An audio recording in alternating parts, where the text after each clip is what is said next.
Donc là on va en direction du lac d'Altenweiher. Et on va monter jusqu'au Rheinkopf. Alors c'est un secteur qui est toujours très enneigé. Hein. Là on sent qu'il y a de plus en plus de neige. Bon pour l'instant pas de quoi mettre les raquettes, hein. Ça tient encore. Le versant là il est très ensoleillé, on est côté Rotenbachhof. Et par contre de l'autre côté c'est le Mordor, on va être dans l'ombre, donc la neige va être beaucoup plus présente. Je me lasserai jamais de ce genre de paysage, c'est magnifique. Donc là on va au Rheinkopf, par le sentier à la Croix Jaune. Alors au début ça va, mais sur la fin du parcours il y a énormément de neige. De grosses congères. Alors c'est pas infranchissable, hein. Avec le bon matériel, avec les raquettes, ça passe. Par contre là la neige est stabilisée depuis 5 jours. Si on a des chutes de neige récentes, ça peut faire des avalanches. Donc il faut quand même être prudent. Mais on va dire que c'est pas infranchissable. Contrairement voilà, au col de Fallimont, au col du Wormsfeld qui eux sont fermés tout l'hiver. Parce que là c'est vraiment trop dangereux. Ici avec le bon matos ça passe. Mais c'est un peu chaud quand même. Mais c'est vraiment magnifique. Le lac d'Altenweiher il est là-bas mais on le voit pas bien. On y fera peut-être un tour tout à l'heure si on a le temps. Parce que là on va faire tout le tour des crêtes. S'il n'est pas trop tard, on ira faire un tour. Alors, pour l'instant ça va mais le sol est hyper glissant. Parce que la neige à force de ces 5 derniers jours, comme il fait à peu près 5-6 degrés la journée et moins 5 la nuit, bah ça fond, ça gèle, ça fond, ça gèle et du coup ça fait une croûte de glace. Et là je sens que j'ai le pied qui glisse de partout. Donc je vais peut-être devoir mettre les raquettes quand même. Sinon il y a un autre matos qui est pas mal, c'est les chaînes. Il y a des chaînes que vous mettez autour du pied pour avoir du grip. Un peu comme les chaînes des roues de voiture quoi. Donc c'est moins encombrant que les raquettes et c'est vrai que c'est pas mal sur ce terrain là mais malheureusement je l'ai pas pris. Je pensais pas que c'était verglacé. Bon c'est pas grave, je mettrai la raquette. J'aurai de l'accroche. Je vais les mettre après le virage là. On a une trace pour les skis de fond. À ceux qui descendent en ski de fond ici, c'est quand même chaud. Hein, c'est pas les Alpes, mais c'est quand même difficile. Alors il y a un téléphérique qui se trouve juste là-bas, au Kastelberg. Donc depuis la Bresse, on peut faire toutes les crêtes et ensuite descendre par là. Bon après, une fois en bas dans la vallée, il faut trouver un moyen de remonter. Bon, il y a le Gachnet qui est pas trop loin là-bas, mais ça fait un sacré parcours, mais c'est faisable. Pour quelqu'un qui maîtrise bien le ski de fond. Bon, je sais pas combien d'heures ils font, mais bon, moi le ski de fond, c'est pas trop mon truc. Moi, je reste avec mes raquettes. Allez, on poursuit. Petit point de vue là, sur le Kastelberg. T'as qu'à partir de maintenant, ben, on se démerde. Hein. C'est soit on passe par là, soit par là. De toute façon, le chemin, on le voit plus, il est sous la neige. Il y a un chemin balisé, mais invisible. Donc maintenant, il faut se démerder pour aller de là à tout là-haut. Sachant que là, c'est les falaises, donc il faut quand même faire un peu gaffe.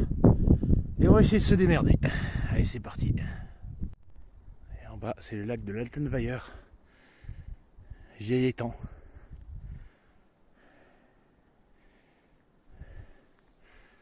Je suis pas sur le bon chemin, mais on va essayer de se démerder. Putain, ça claque. Là, on est sur du hors-piste complet. Putain, ça fatigue les cuisseaux. Il y a quelques traces de randonneurs, mais chacun passe là où il veut. Chacun se démerde, voilà. Punaise. Oh, putain, je transpire de partout. Putain, comme un con, j'ai oublié mes bâtons. Du coup, j'improvise un vieux bâton à la Gandalf. Bon, ça fait son effet. Hein. Ouh, putain la vache. Ah, c'est du sport. Hein. Ah. Il n'y a pas à dire, les Vosges dans la neige, c'est quand même un spectacle formidable.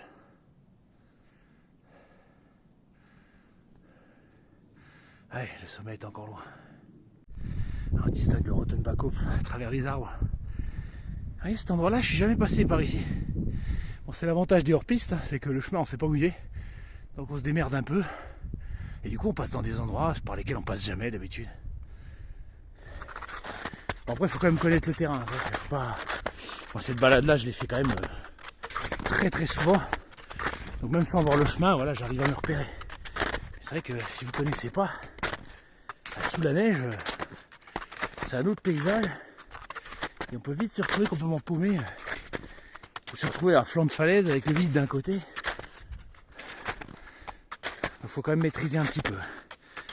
Si vous voulez tenter l'expérience et que vous ne connaissez pas trop la montagne, il vaut mieux se payer un guide qui vous montrera par où passer. Et peut-être moi, si j'arrive à être guide un jour, on verra bien. Complètement planté, là j'ai suivi une trace mais qui va nulle part. Si je vais là, je vais arriver droit sur l'arête. Et je sais que là-bas c'est un peu chaud. Le col du Ferré est là-bas, donc c'est par ici que je dois aller.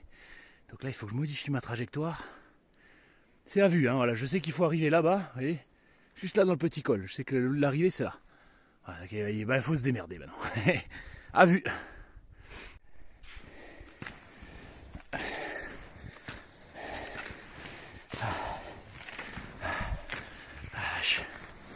À mon avis, là, je dois faire du 1 km/h de moyenne. Putain. Alors là, par où est-ce qu'il faut passer? On va passer par là. Là, ça me paraît un peu chaud, et là-bas, c'est trop haut. À mon avis, c'est là. Putain, alléluia. J'ai retrouvé le chemin. On est à nouveau sur le sentier balisé. Oh putain. Putain. Je transpire à mort. Ouh. J'ai l'impression d'avoir couru comme un fou. Ah, ça épuise les raquettes dans la neige. Mais c'est vraiment merveilleux. Allez, le plus facile est devant nous maintenant.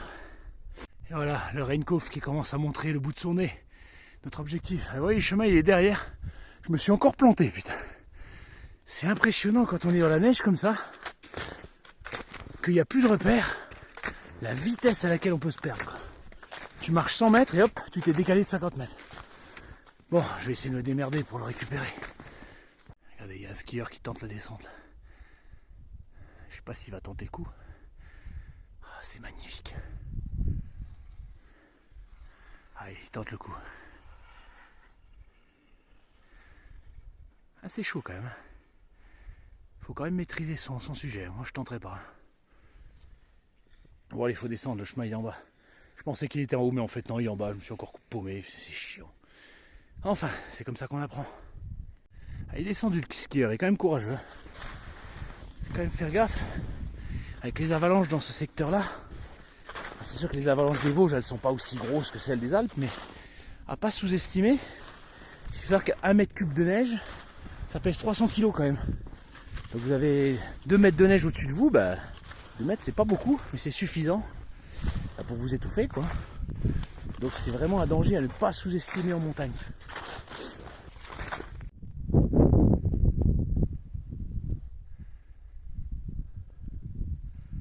Allez, direction le col.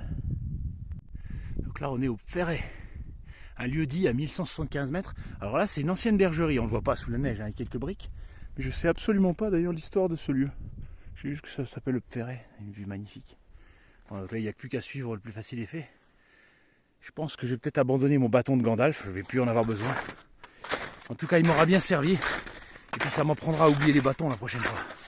Parce que là, vraiment, dans le secteur où on est passé, c'est vraiment pas un appui inutile. Voilà, on est au col, première étape. Il n'y a plus que l'ascension finale. Putain, c'était du costaud quand même. Hein. Pourtant, Frodo m'avait dit de passer par les milieux de la Moria, mais j'ai voulu passer par le col de Caradas, qu'est-ce que tu veux.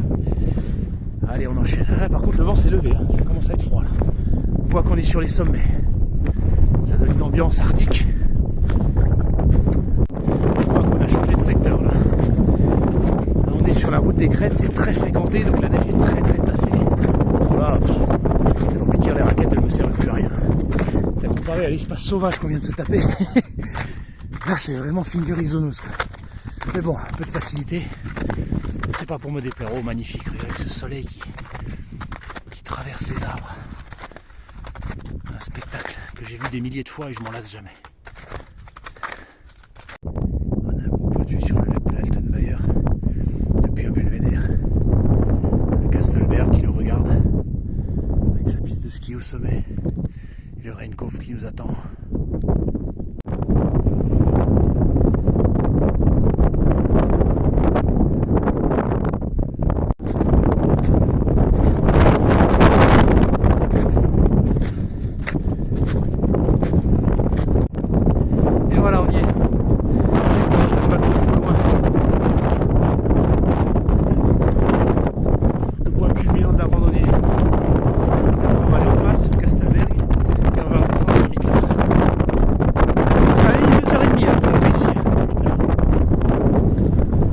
En Antarctique, c'est génial. Et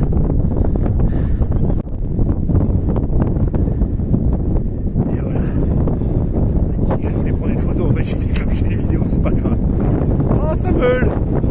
Ah, c'est l'Antarctique. Allez, on va amorcer la descente maintenant.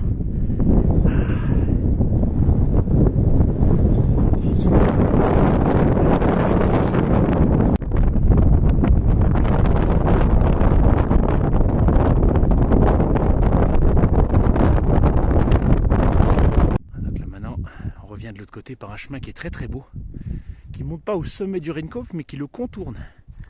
Regardez, vous avez une vue magnifique sur le lac de Blanchemer, là, juste en bas. J'aime beaucoup ce petit chemin. Il est très fréquenté, hein, vous voyez, il est bien damé. Donc là, il n'y a pas besoin d'être un expert pour aller par là. On est vraiment à flanc de colline. Voilà, le Rhein-Kopf, la première montagne qu'on a en face. C'est de là qu'on vient. C'est une belle droite, hein. Bon, il y a encore du boulot, hein. Bon, moi là, on est au soleil. On voit le grand ballon des Vosges tout au loin, la petite pointe là. On la voit pas bien. On la voit un petit peu. Et on va le village de Mittlach, notre destination. On va passer par le Kerbolz et on va redescendre. Le soleil commence à descendre progressivement. Il fera nuit dans 1h30. Faut pas traîner. Donc là on est au Kerbolz. Alors là il y a un sentier qui est très beau, mais qui est coupé depuis cet été.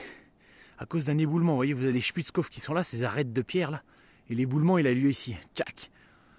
Et du coup ça a carrément arraché le chemin. Donc pour l'instant il est fermé. Bon, de toute façon en conditions hivernales, il est en général fermé à chaque fois. Mais c'est un chemin magnifique, c'est dommage. Et le lac de Fischbaudeleu, il est coincé là. C'est le plus petit des Vosges. Mais on ne le voit pas. Et en face, vous avez le Honeck. Le fier Honeck. Allez, c'est reparti. Bon, je viens d'enlever mes raquettes. Il n'y a plus assez de neige. On va terminer en chaussures, normal. Le soleil se couche tout doucement. Et voilà, le soleil s'est couché derrière les montagnes. Dans une demi-heure, il va faire noir. Faut que je commence à me bouger le cul un peu. Bon, c'est pas grave, au pire, je finis à la frontale. Ce sera pas la première fois. Et voilà, c'est la fin de la randonnée ou presque. La voiture, elle est garée quelque part par là-haut. Ah, j'en ai pour encore 20 minutes et puis c'est terminé.